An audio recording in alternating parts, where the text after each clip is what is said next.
my sisters are gonna tell a little bit about her story because I think it's worthwhile. ¿Y cómo fue que terminó metido en educación y particularmente metido en esta idea de enseñar a escribir, pero más allá de enseñar a escribir, enseñar a pensar? Y creo que lo que tiene para compartirnos algo es muy valioso, de mucha sabiduría. La semana pasada conversando allí me da envidia de la manera tan bella y elocuente como puede expresar lo que significa la educación clásica, de la manera como se debe educar a una persona humana. Y yo le decía, bueno, me encantaría poder ser inteligente como ella. Y decía, tranquilo, soy muy inteligente, tengo años. When you say that I'm 30, like you said, I'm not that intelligent, I just have some more years in me. And well, hopefully in 20 years or so, I'm going to be a little bit farther along the way. But thank you very much. He dicho a Ana que se tome una hora de charla y al final vamos a tener 15 minutos, probablemente para poder extenderse. Pero es lo que tenemos de tiempo en cuanto a preguntas. Entonces, para las preguntas, lo que voy a hacer es que ahora vamos a hacer unos cartoncitos para que las puedan escribir y al final de las páginas yo las leo una vez. Si alguien quiere escribir en inglés, en español no hay problema, yo las puedo traducir. Y como les dije en el video, ya después, como no tenemos traducción simultánea, pues ya después vamos a poder dar la charla de algunos subtítulos para que no puedan seguir cosas que no logre escribir, pero en general habla súper claro y se puede entender muy bien. Andrew, welcome. And it is your group. Thank you very much for being here. Thank you for that, Roberto. And thank you for coming to this meeting on very short notice. And I apologize that I cannot speak Spanish language at all, but I will try to speak a little more slowly so it is easier for you. And then I will speak for a while and then questions. So if you have any questions, please keep it in your mind or write it down and we can try to help in this way. I don't like to talk about myself so much that Father Alberto commanded me to tell you a little bit of my story. And I am trying to be obedient to authority. This is my goal. So my personal history, I did not grow up in a Christian home or a Catholic home. My father had a sailboat and he loved to sail on the ocean every weekend. So Sundays, my religion was sailing. And then when I was older in high school, I became curious. I wanted to know the spiritual truth. And I went to the bookstore because I am so old. We did not have any internet. That's how old I am. So I went to the bookstore and I read books on the Eastern religion and New Age philosophy, New Age religion. And I became very, very interested in the New Age religion. And so I joined a group, maybe you would call it a cult. And I worked there for many years. And I was completely believing in reincarnation and many wrong ideas about how the universe is. And I went to Japan and I lived in Japan for 3 years. And I studied with Dr. Shinichi Suzuki, Suzuki method. Maybe some of you heard of this. It's a method for teaching music to young children. So I came back from Japan and I became a violin teacher. And still, I was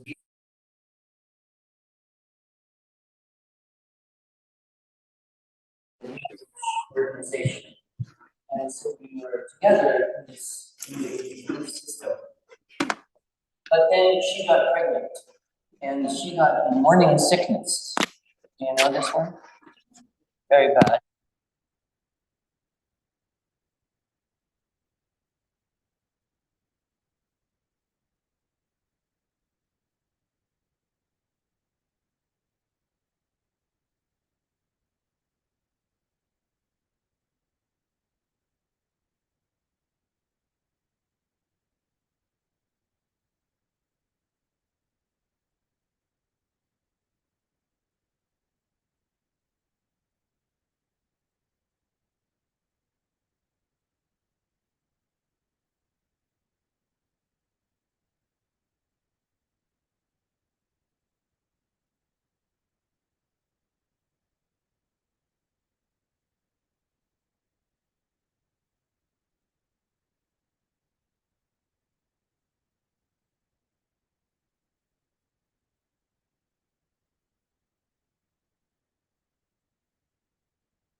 Very important things about teaching children music. And one interesting thing about Suzuki, he was trying to find out the best way for children to learn anything. And so he observed children, how they learn the language, right? So number one, they start at a young age, right? And if you want to learn for a language, as you know, it's easier to start at a young age. And the older you get, the harder it is, which is why I cannot speak Spanish. Very hard. So he said, let's make very small violins for very small children, and start at a younger age. The second thing he noticed, it's easier for Japanese children to learn Japanese because they live in Japan, right? Because they are surrounded in their environment with the Japanese language. They hear it continuously, they see it continuously, they feel it, they know Japanese and everything. So he said, well, let's make music recordings of the music which we want the young children to play. And so he created, in the beginning, tapes. Do you remember tapes? Yep. Very old. And then after tapes, records. And after records, CD. And now, of course, just MP3. No, nothing. So he said, okay, we'll give recorded music to children and they will learn better. Number 3, he said, who is the teacher for young children? Who is the best teacher? Well, who teaches children their mother tongue, their native language? Mom, mothers, fathers, parents. So he said parents are the best teachers for children.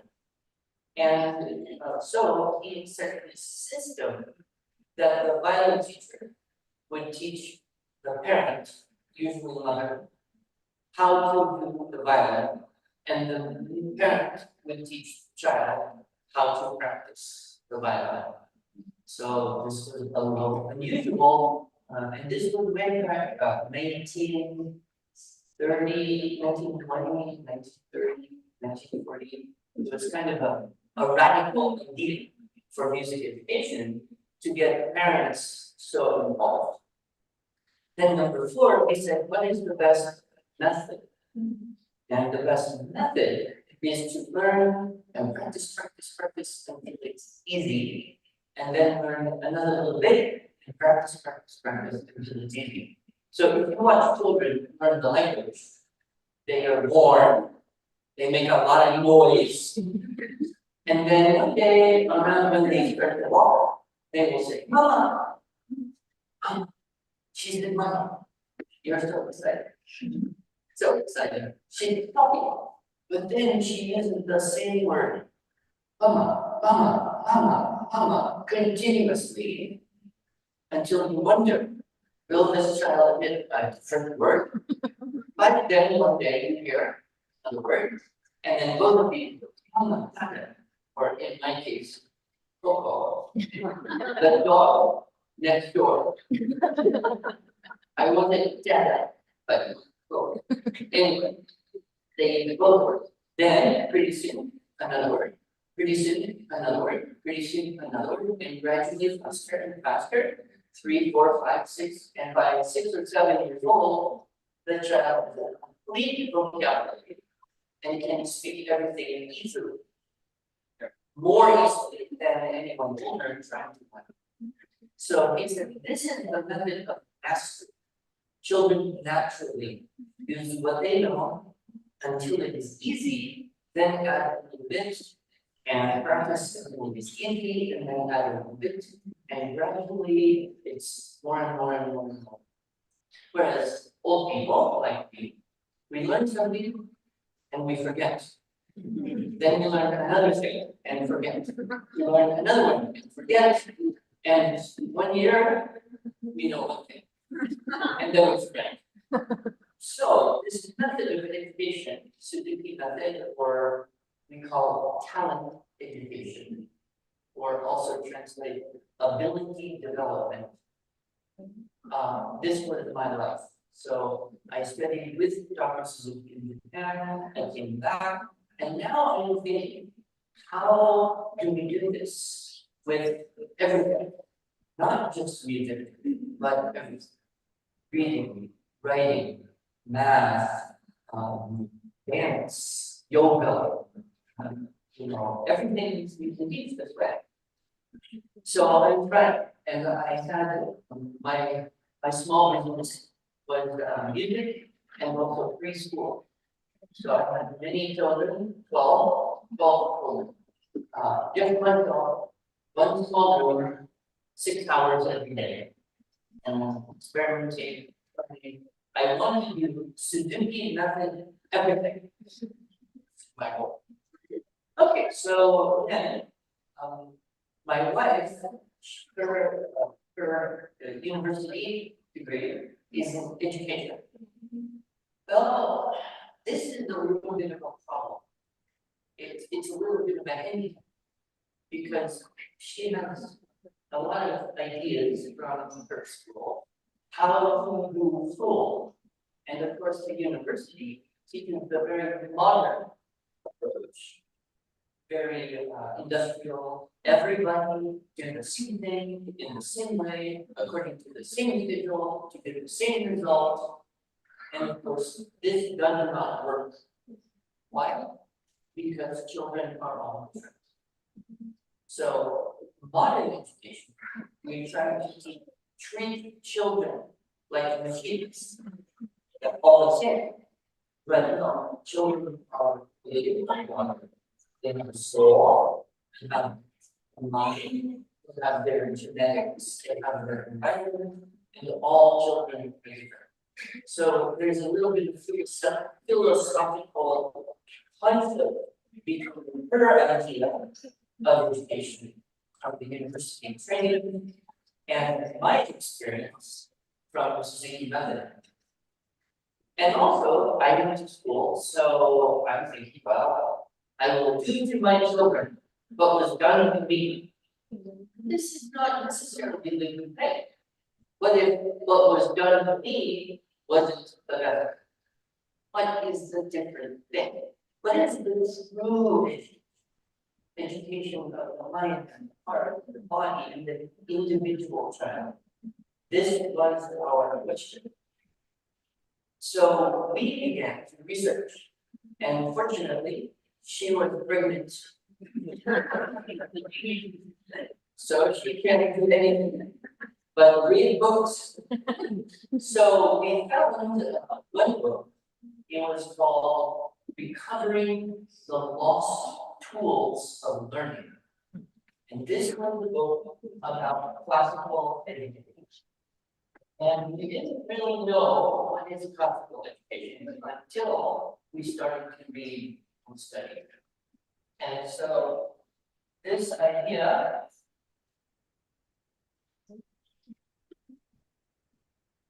goes back to very, very old times.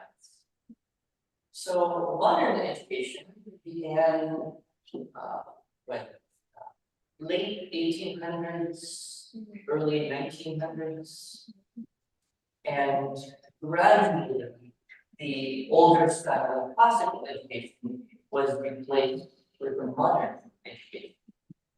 And so the good books were replaced with textbooks. And textbooks are written by people who have an agenda, a plan. They want to tell you what to think about history, what to think about science, what to think about literature, what to think about politics, what to think about everything. So this is dangerous because the textbook then can gradually replace the thinking of the students. And what we see in the United States where I live is that education is gone down and down and down and down. And now so many children, not only can they not think very well, they now can't even read or write math. In fact, the United States is very low in the world right now, and getting worse. So the public education in the United States is a complete failure. But what's the solution? Technology. If you give children computers, then we will solve the problems of education. The opposite is true. Because the more you give them technology, the less they rely on their human factors. Right? technology will gradually eclipse, it will eliminate, it will destroy the faculty which it replaces. Example, if you give children a calculator to do math, they never learn how to do math. But schools in the United States, every child, 6, 7 years old, must have a computer, tablet, Chromebook, something. So it's very, very sad. So I have been that for 20 years, 20-some years. I have been involved in classical education. But what is it? What's the quick way to think about it? And maybe you have friends, and your friends say, your children go to that strange school. What is this strange school? You have to explain it.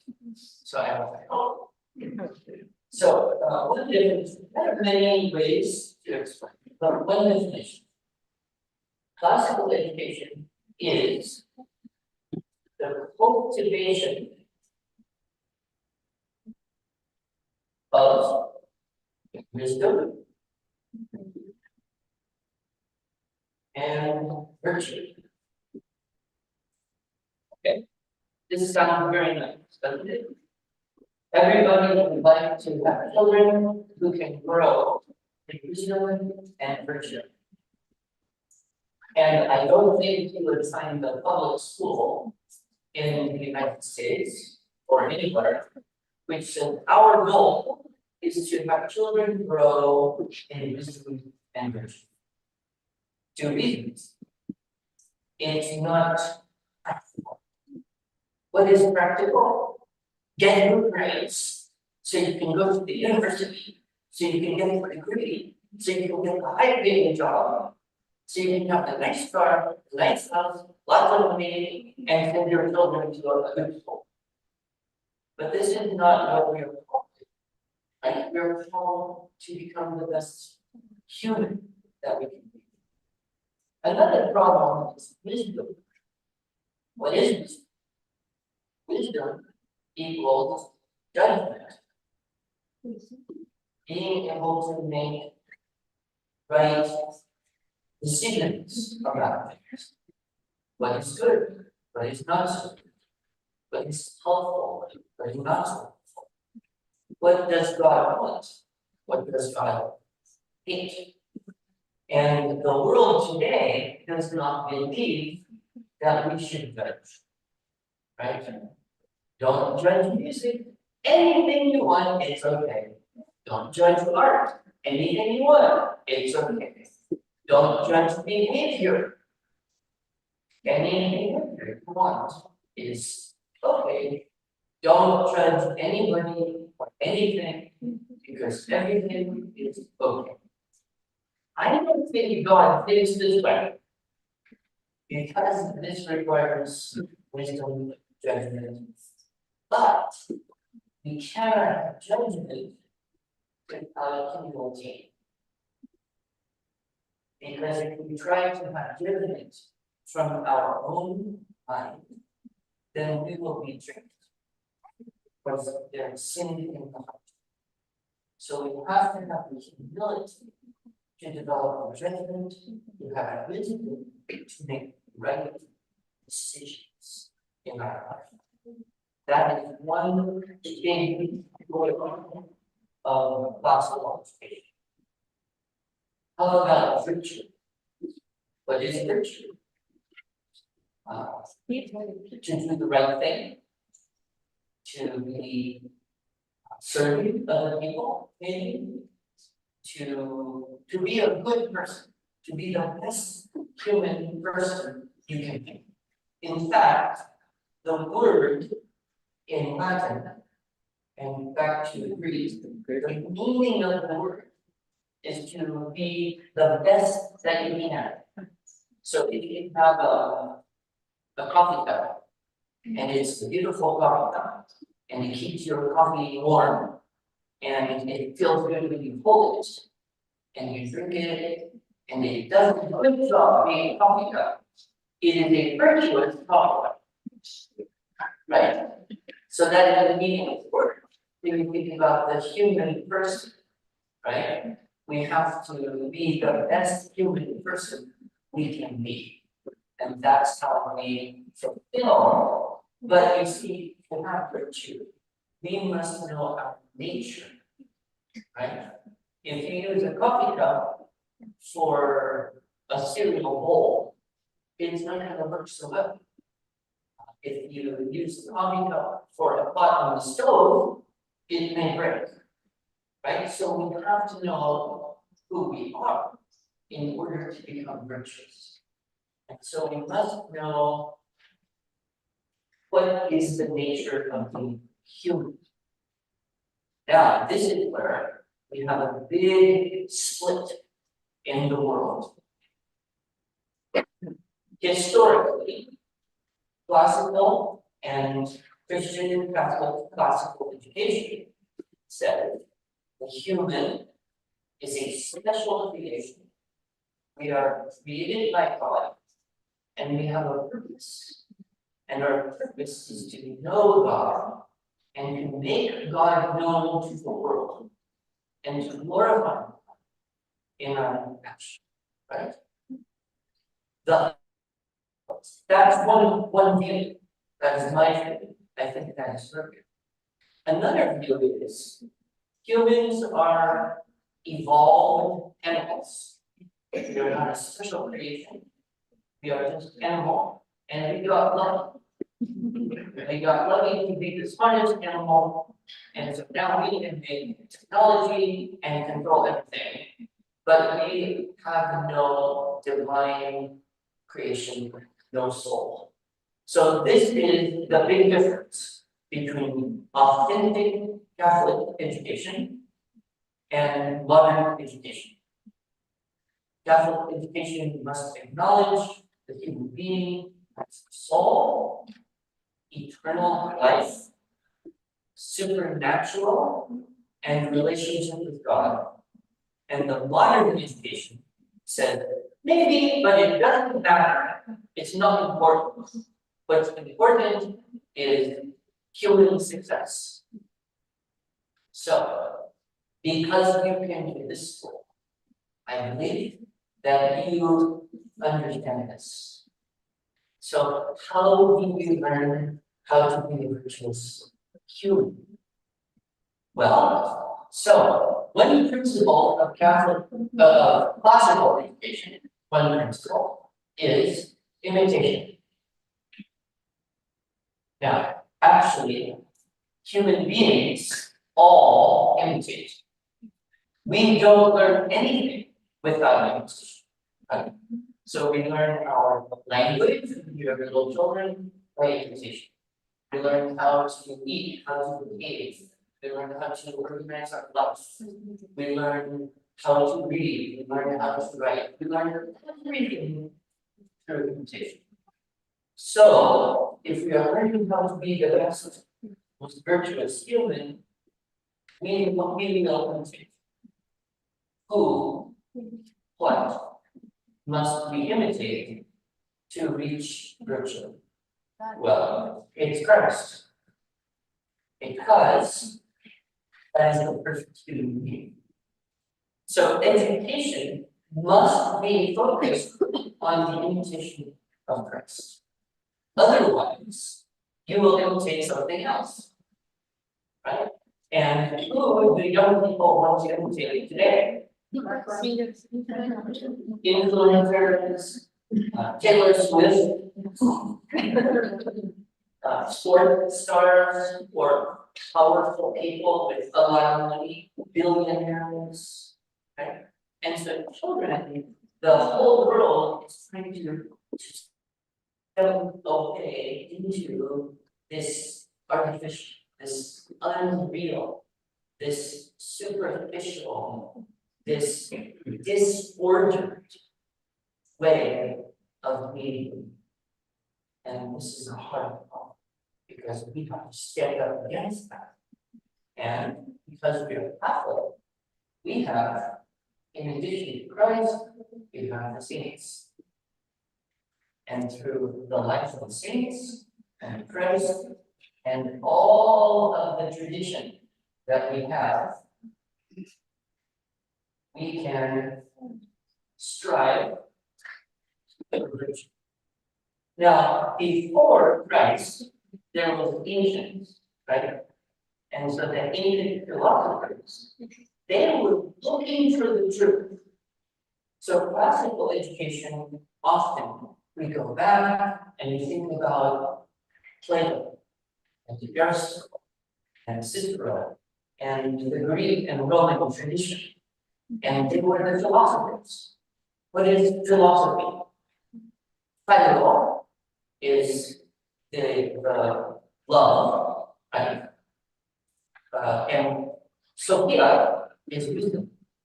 So philosophy originally in the ancient world was the love of wisdom. This is why we study philosophy, the love of wisdom, and theology, the organization of the ideas of God, theo God, logi. And logi is a very important word because in Greek Christ logos, right? John 1:1. In the beginning was the Word, and the Word is logos in Greek. And this means much more than the verb or the word. Logos means the ordinary principles of something, the ordinary ideas, the logical, right? So when we study biology, we study the ordinary principles of life. If we study geology, we study the ordering principles of matter. Right? If we study psychology, should be the ordering principles of psyche, the soul. But the modern world says no soul, no eternity, no God, just accident. And so psychology now is very disordered, because it only talks about the biology of the brain, and it does not talk about the condition of the soul and the relationship of the soul. So we have logos, we have many subjects, ology, so that we learn the ordering principles behind all things. So the tradition from the classical education, and now we combine this with the truth revealed through God's word, the incarnation of Christ, and 2,000 years of saints and their example, and their writing, and their teaching. And this is what we must imitate in order to become true. And this is the goal of your school. This is very different than the goal of another school. And this is why it's so very. Now, we also have, in addition to imitation, we have the development of the mind and the skill of humans. And so we have to liberal arts. Now, this word, I don't know in your language, but in English in the United States, this is kind of a bad word. If you say illiberal, then you think, okay, he voted for Obama, he's pro-homosexual, he's almost a socialist. This is what we imagine the word liberal. But go back. In the meaning, this is the same word connected with liberty. So it means freedom. And we have free will, which is the gift of God. It's part of our human nature. And we have the freedom not to do anything we want to do.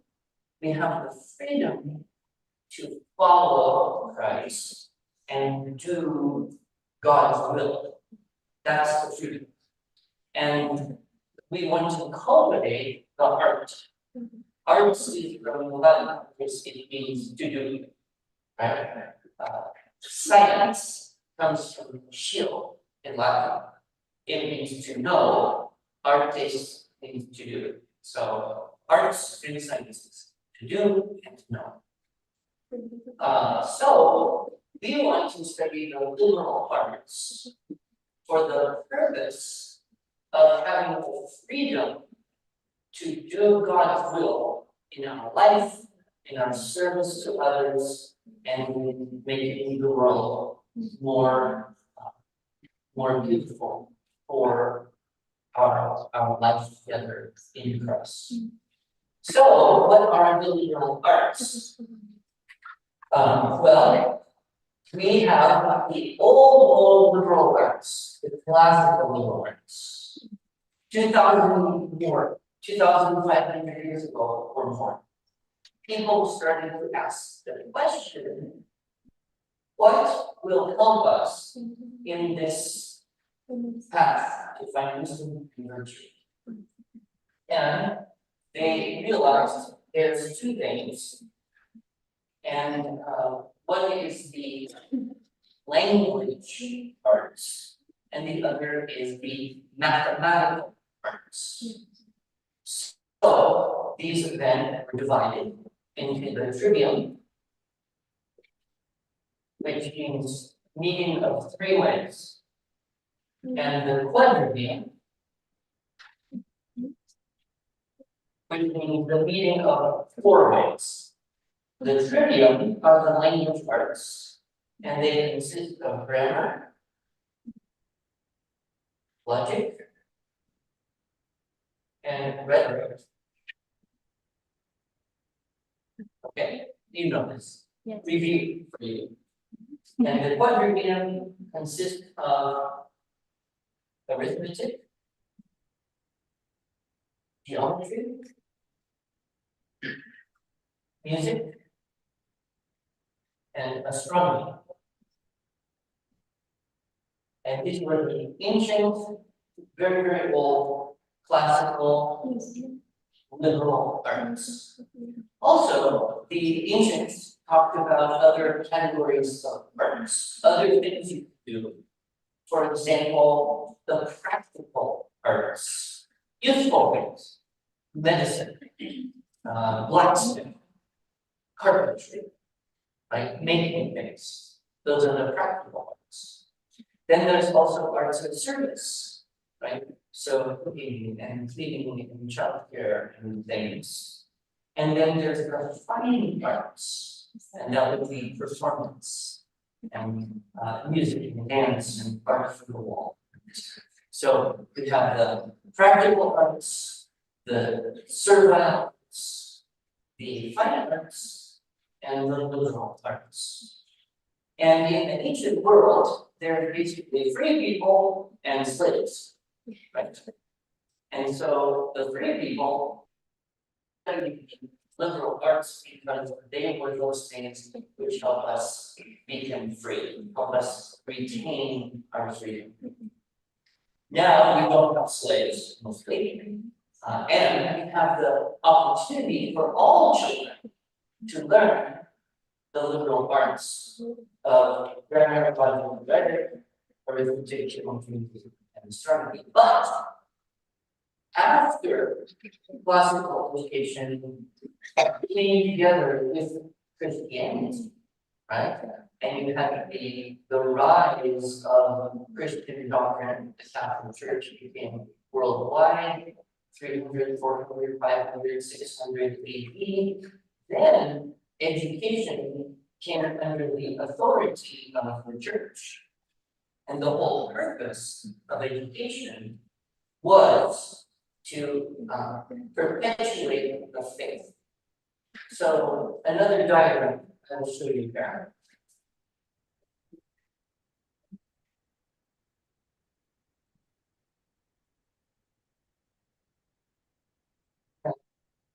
There was this MBA.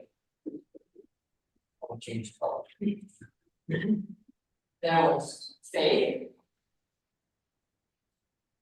which was the church, and all Christians were Catholics, right? Until what, 1500, right? So faith and church, it had authority over everything, everyone. It had authority over education. Nobody did education without faith and under the authority of the church. Education produces people, right? People produce culture. Okay, what is culture? What is this word? We use it to cultivate. Culture, agriculture. The word is to grow something. Right? Okay, so what are you trying to grow? Well, in the medieval model, from 300 or 400 AD until 1800s, maybe, the goal was for the culture to grow the faith. So the goal was people who would write books and poems and stories and songs that would nourish faith in the population. For people to create beautiful art, paintings, statues, buildings, great cathedrals with their skill so that it would cultivate the community of people that would always be thinking, is this good for the faith of society? That was the goal, right? But what happened? Well, in the result of Darwinism, you know Darwin? Yes. And Darwinism. So Darwinism, it came and said, no, man is just an animal, just evolved. We don't need to think about supernatural. We don't think about God. God is a myth. God is a superstition. Right? And so around 1800s, and this started in the United States and England, right? So this was beginning in our country, and we, the United States and England, we began to export this bad idea to everyone in the world. But it said, okay, no such thing, not real, not important. Therefore, education became the God. It became the idol. It had no authority. And so education with no authority began to do anything it wanted. Right? And then they produced people who produced culture. For what purpose? There's no authority. So there's no goal to bring goodness and beauty and truth. Instead, the culture is all about the people. So now we will make music to attract attention to ourselves. And we will make art to be weird, to be strange, to shock people, so they have attention to ourselves. We will write books. We will create pornography. We will disorder all things for, do you know the word narcissism? This is what education does to people. It creates narcissistic people because there's no hype. And this is a very, very bad situation. And it brings a lot of people to bad things in life. Sin, misery, and death. So we don't want this for our children, we want this. And that's why you have your school. Right? You have a school because the and faculty here are very, very committed to this idea that education must be under the authority and obedient to the Christian Catholic faith. Now, in the medieval period, everybody was studying this, and the goal is if you could understand all these things, the liberal arts, then you would have enough knowledge, enough skill, enough ability to think, so that you would study the most important thing, theology, which logically the ordinary principles of God. And so this theology is it was called the queen of the sciences. It was the highest and most important thing for people to study. And we see the great lines from Augustine and and all of the great intellectual Catholic tradition from Aquinas and so many others. This was their training.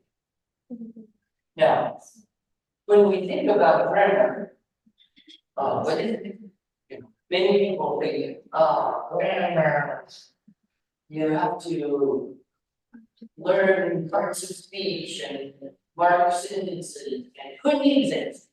You don't need grammar to but what is grammar? Grammar is the foundation because it is the understanding of what things are and what are the rules that govern them. So we have grammar in language, but everything has a grammar. If you want to prepare a literacy, you have to know the grammar of it. What are these things called and what are the rules governing the. Then logic, of course, is from logos. So when we study logic, we're trying to learn how to understand the ordering principles of something. And so this is why in curriculum, we want to understand logic from the sense of how the human intellect works. And it's very cool. You go back and they were, Aristotle really wrote the first book on logic. And he learned from Plato from Socrates. And so this thinking is very critical. We don't have to reinvent, we don't have to rediscover. We have known, we have had the abundance of 2,000 years of understanding logic. But please go to a public school in the United States. You will not find anywhere anyone teaching logic. Why?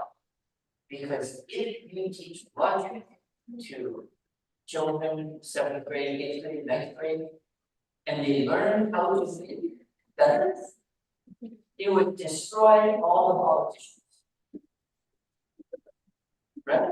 The only way the powers can control the people is if the people can't think correctly about the world.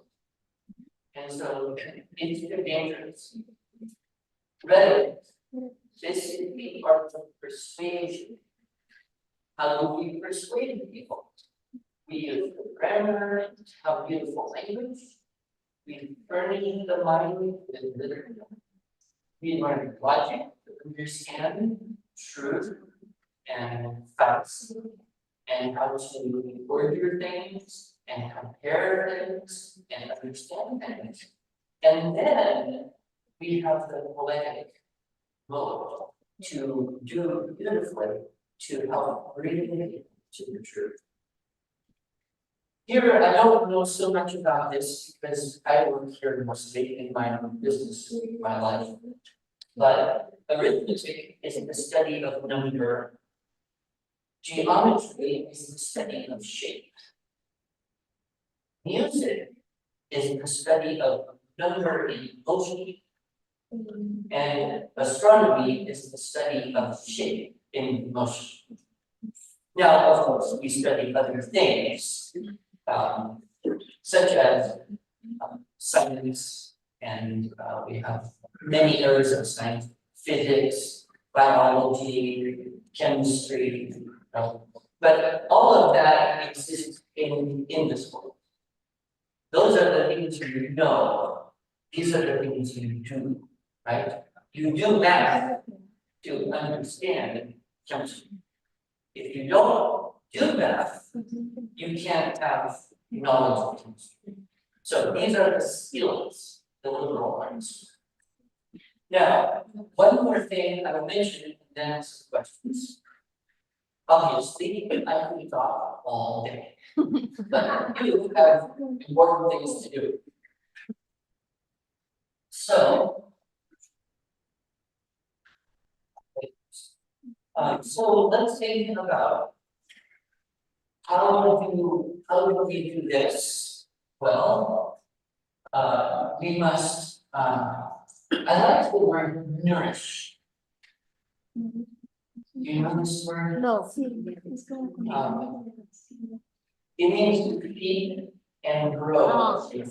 We get the word nutrition, and so when we nourish our children, we feed them, we give them that which helps them grow. Obviously, food helps the body grow, but what helps the soul? Right? So we nourish the soul on what is good and what is true and what is beautiful. Because goodness, truth, and beauty are in the nature of God. These are the transcendent qualities. These are eternal qualities. This is the nature. God is good. God is true. Beautiful. God's creation is good, true, beautiful. So we want to imitate by trying to bring into our children and help them learn to love the good and the true and the beautiful. Now, the evil one, Satan, is correct. He hates this. Right? The enemy of God hates what is good and true and beautiful. So you look in the popular culture, and what do we see? We see sexual perversion. We see dishonesty being normalized. We see all sorts of not good things that are promoted as good. They're not good. I think this is the same thing that the serpent said in the garden. It's the same lie, right? And oh no, there's no true, right? There's just opinion. You believe what you want to believe, and she can believe what she wants to believe, and I'll believe anything I want to believe. And we must agree that everybody's opinion is true. This breaks the first rule of logic. Something cannot be true and not be true at the same time. It must. And of course, beautiful, right? What is beautiful? Well, we look to nature, we see God's creation is perfect, and then we try to imitate God's beauty in everything we create. So we use our art skill and we try to make beautiful art, beautiful music, beautiful stories, beautiful poetry, beautiful dance. Only today, who cares so much? More important than beautiful is, look at me, I'm weird. So this is cool, and this is your job, right? Because you, the parents, are the primary educators of children. The Catholic Church teaches this doctrine. Parents are the primary educators of children.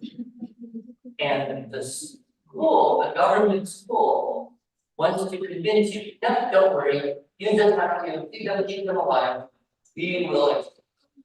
No, you are the primary point. So in your home, you are going to say, okay, is this thing in our home?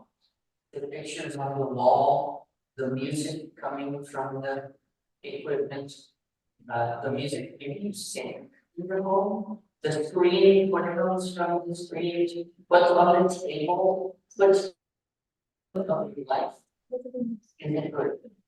Is it true? Is it beautiful? The stories you read your children, you want to bring the best news and the best truth. And so again, we have our tradition, we have the whole literature, we have the myths and the fairy tales and the parables and the stories written by Christian writers who had the goal to be obedient to faith and bring this into the culture. You at home have to be always very attentive to the culture because the culture will nourish, right? Culture grow, nourish, feed, and grow in this way. And then your children, whatever you do, if maybe they become successful. And they go to college, university, they study engineering, and they become an engineer. Or maybe they become a teacher. Or maybe they become a full-time mother. Or maybe they become a priest. You know, we need many more priests. This is the most desperate need. So when you think about success, don't think about academic test scores, university. This is the least important thing about growing up. You think about it. Are we nourishing their soul with true and good and beautiful things in our home? And the school is working very hard. Here's the books, here's the music, here's things to learn. Memorize the poems and prayers and songs and take them into your soul and furnish another good one. Furnish. You know, furniture, right? It's that's stuff in the room, right? So you have a house. If you have no furniture, it's not a good house to live in, right? Sleep on the floor, nothing good. Right?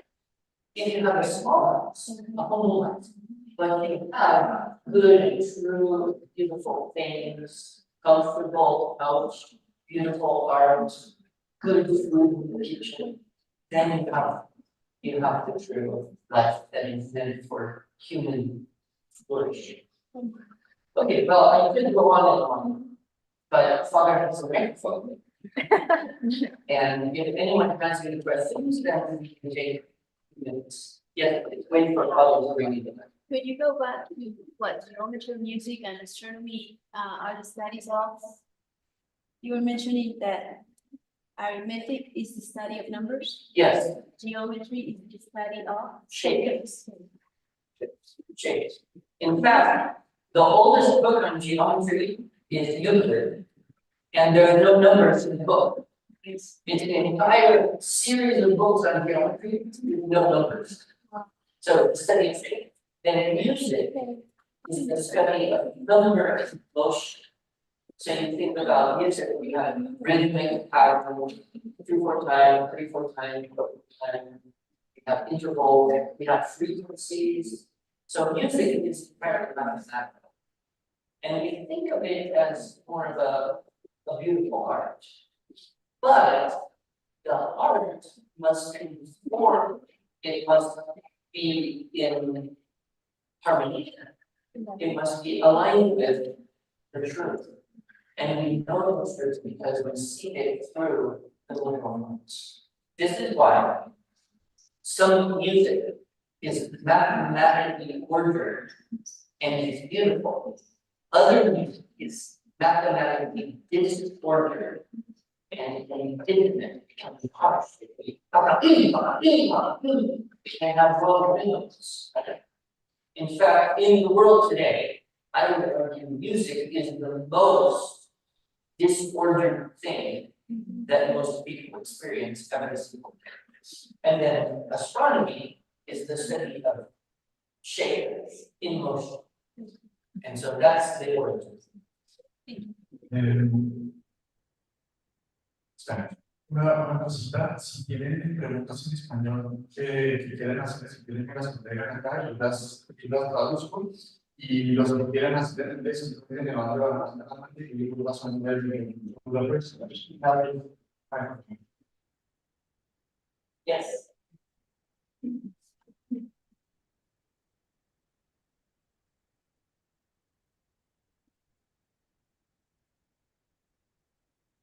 Thank you.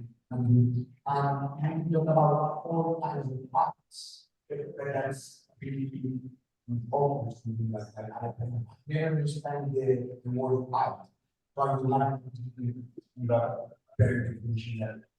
Yeah, so in Latin, artes, it just means to do something. Also to make something. So the arts would be skills. And the science is knowledge. So skills and knowledge. You can have a lot of knowledge, but if you don't have skill, it's not effective. You can have a lot of skill, but if you don't have knowledge, it's not effective. So that's why we study both together. I'll give you an example. Maybe you have a lot of knowledge about history, but you cannot write, you cannot speak well. But use, how do you communicate? Right? So with the grammar, logic, and rhetoric, you're learning how to read, how to write, how to use language beautifully, so that we can serve other people better. So the arts are the things we learn to do, skills that make you able to serve, make you able to use your knowledge. On the other hand, it can be the opposite. You can have people who are very skilled in speaking, but they have no knowledge. And so I think the Bible said it sounds like simple without the substance. And so for algebra and classical education, we want to develop the skills of thinking. These are really tools for thinking. Right? Because you understand what things are, what the rules of government, you know the principles of logic, ordering, you have the skill, you can think mathematically, so you can apply mathematics to the world, we can see and understand, we can hear and understand. So these are the 7 skills of thinking, and that's what we mean by arts. Good.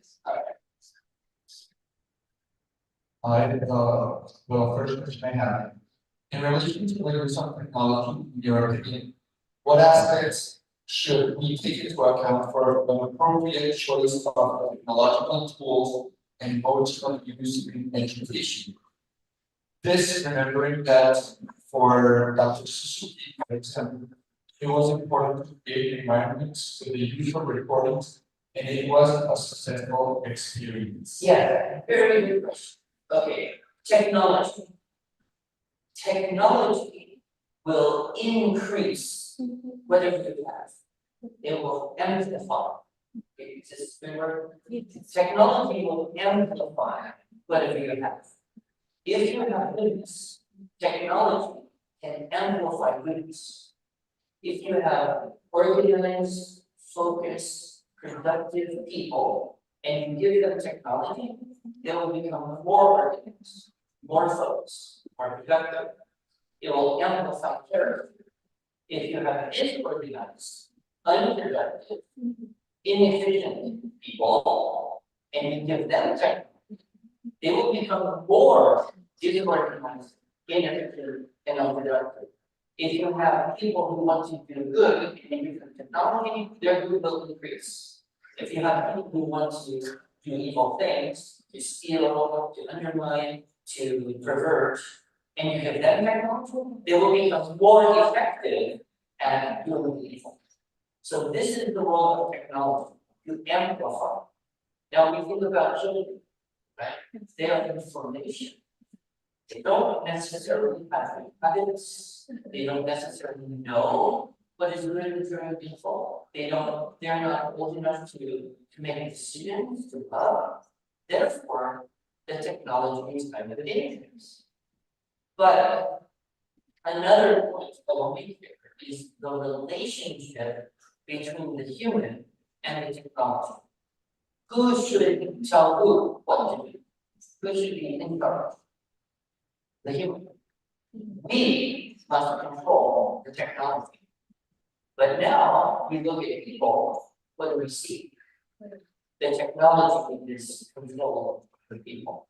The technology is telling them what they should want, what they should do, how they should vote, what they should look at. And the technology is very good. And another thing, this is a little bit philosophical, but one of the names of Lucifer, right, is the prince of the air, right? The air. And what does this mean? Well, think about invisible things that are the internet, the radio, the television. It's the invisible, right? And so it's very easy for technology systems to be used under the influence of satanic influence. And so this is why it is very, very wise for a school to minimize screen-based technology in young children's lives. And if there's one thing you can do is minimize screens in the life of your children until they have enough wisdom to be able to say, yes, this is appropriate, this is appropriate, this is good, it's really beautiful. And no, I should not engage this. They have to have wisdom, they have to have judgment, and they don't have it in wisdom. Right? They have to do with this.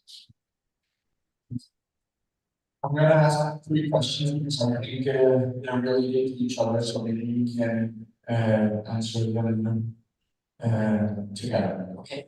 First one, how to introduce your child to classical education if he has not experienced this type of education since he or she was little. Second one, what books could you recommend to deepen in this topic about classical education and how to nurture your child within this framework? And the third one, what books would you recommend to read with children, especially 6 to 8 years old? Okay. So the third question answers the first question. How to introduce classical education to your children? Obviously, you don't have a big picture about that. What do? You read them beautiful stories. You read them beautiful poetry. You teach them to memorize beautiful poetry, songs, and prayers. Because part of I didn't have time today, but another aspect of classical education is memory. So the cultivation of memory and furnishing the mind through memory of good and true and beautiful things, mostly it's stories and music and art. That's how you incentivize the soul. So introduction to classical education should be to take your child and give them a mass in the good, beautiful things that you have. So you have to work yourself and find the best. Now, for teaching to children, mostly anything old will be more reliable, more trustworthy than things new. Why? If it's old, if it's been around 300 or 400 or 2,000 years, people still reading this. It has lasting value. That's why we say classics. And we think old books, right? Classic actually, for me, means a book or a story or a painting or a piece of music. You can listen to it again and again and again and again, and you can gain more value each time. So fairy tales are very good. Fairy tales are deeply saturated with Christian thinking, Catholic Christian thinking. The myths and the parables and the legends. And one interesting thing, history books are always written by someone who has a idea of what they want to make you think about. But the stories, although they are fiction, they contain more truths. Right? The truth of hospitality, the truth of selflessness, the truth of courage, the truth of honesty. Right? And so a lot of stories are about that, or what happens when you are not honest, or when you are not kind. The story teaches this as well. So I would look for those kind of classic things, especially for children 6, 7, 8 years old. And I know that Father and the team here are working with their list. There's one man, John Senior, and he was a great Catholic teacher, and he made a list of 1,000 good books. And you have access to this. So please ask Father, maybe every month he will send an e-newsletter for each level, elementary, middle, high school. Here's another suggestion for reading to your children. You should read to your children every day. Even if they read on their own, you should read above their decoding level to enrich their understanding, their comprehension, their appreciation. So please turn on screens and read books to your children. They will be happier, they will be smarter, they will be better, and you will also. Did that answer all of your questions? Yeah, actually, you answered this question that I was gonna read. What is the purpose of reading out loud in classical education? You just answered. And the last one would be, this is a little specific, but I think it's good that you answered, is I would like to study a Master of Psychology. Where can I study psychology the right way? University of Dallas. It's a Catholic university, and they have many good people there. And it's a long distance, of course, but I would recommend this. Another school which has, I believe, a psychology program is not Catholic, but it's a Christian university, very big. It's called Liberty University in Virginia. So these are 2 good ones. There's a Catholic school like Notre Dame, very famous for football. Yeah. I don't know about psychology, but it's a dangerous thing. So, you know, you get into it and you have to have good discernment. You have to really listen and think carefully. In my books, in my teachers' lectures, whatever, is this actually lining up with God's truth?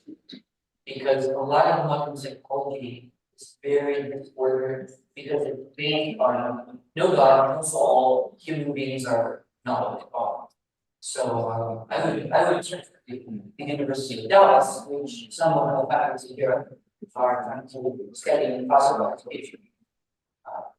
Maybe instead of psychology, classical education. Actually, it would be a very good video. I wonder why some of us study that and also we have a member of faculty who just graduated from Liberty University. So yes. Thank you very much, and Thank you. that's been a real pleasure. Thank you for being here. I know that we're gonna, after this, you're going to enjoy the children in the classrooms because you're going to go into classrooms today and tomorrow to teach and to model how to teach your children. On the other hand, I recommend you can go into the IDW website. It's good for anyone to write. I think it's IDW.com, right? Yes. And you can find the different lectures, conferences, material, list of books. You can see a lot of different lectures by Pudewa and materials that he offers to both schools and parents. Las tengo en Spanish, de verdad, muchísimas gracias por haber venido con tan poquito tiempo de anticipación. Espero que les haya gustado porque creo que es de verdad vale la pena. Thank you very much and thank you. God bless you.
Muy bonita.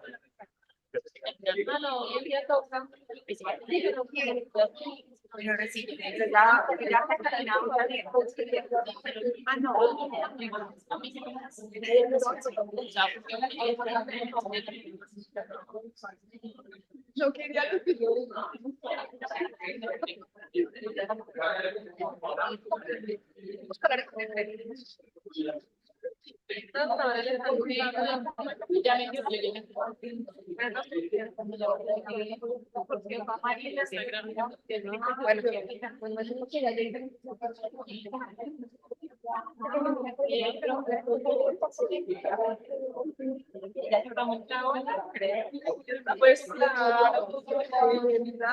de mismo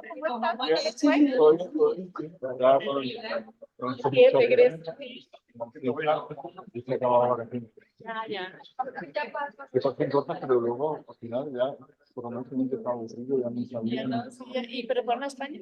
No, no, estuvimos por aquí, estuvimos, bueno, hicimos un poquito de todo, estuvimos en Santa Marta,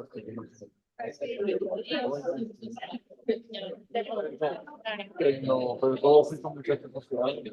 Sí, al final ya les han faltado amigos, sí, claro, ya no nos rutina, ya mi propia ya, mi rutina diaria. Sí, bueno, me alegro de verte. Bueno, de tu parte, gracias.